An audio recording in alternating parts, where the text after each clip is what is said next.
लक्ष्मी कौस्तुभ पारिजात कसुरा धन्वंतरी चंद्रमा गावः कामधुगा सुरेश्वर गजो रंभादिदेवांगना अश्वः सप्तमुखो विषयं हरिधनु शंखोऽमृतं चाम्बुरे रत्नानिह चतुर्दश प्रतिदिनं कुर्यात् सदा मंगलम शुभमंगल सावधान। मंडपात गणगोत सारंग बैसलग ढोल ढोल ताशा वाजिर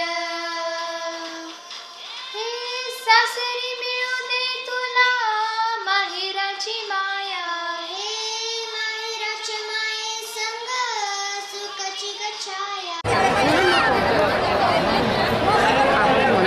लेका एवढीच लेकही भारी आज संदेश घरोघरी 8वा फेरा घेऊया स्त्री जन्माचे स्वागत करूया।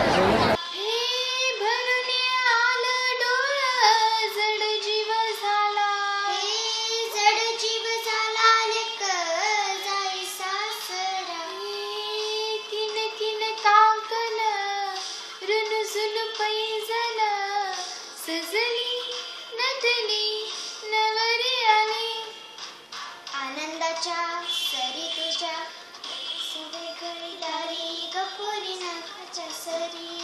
मला उत्तम तारापूरकर पंढरपूरवरून आले, सुरेश बाबूराव देशमुख हे अक्कलकोटवरून आले।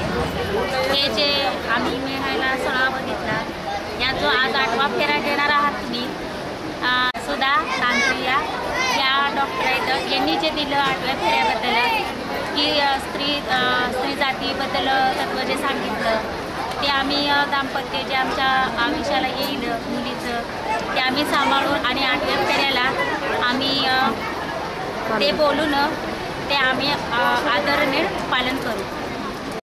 नमस्कार, मी सचिन गाडेकर।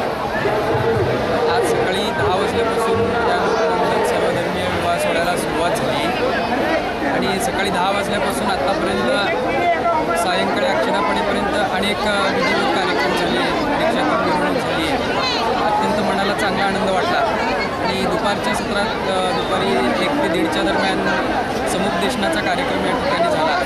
त्यामध्ये अनेक मान्यवरांनी वैवाहिक जीवनानंतर कसं जगावं याबद्दल मार्गदर्शन केलं।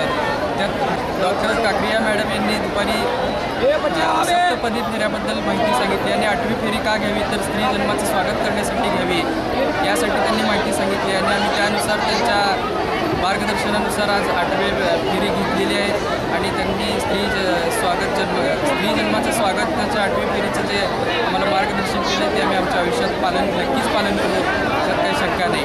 नमस्कार, माझं नाव संगीता काशीनाथ भतकुंकी, मी गौडगाव अक्कलकोट तालुक्याची आहे। माझी आता सध्या मी इथं लोकमंगल समूहामध्ये आले तर माझ्या बहिणीचं इथं लग्न होतं। त्याच्यामध्ये एकतर सुधा कांकरे मॅडमचं सकाळी मार्गदर्शन समुपदेशन आपण त्यांना म्हणतो ते कार्यक्रम झाला।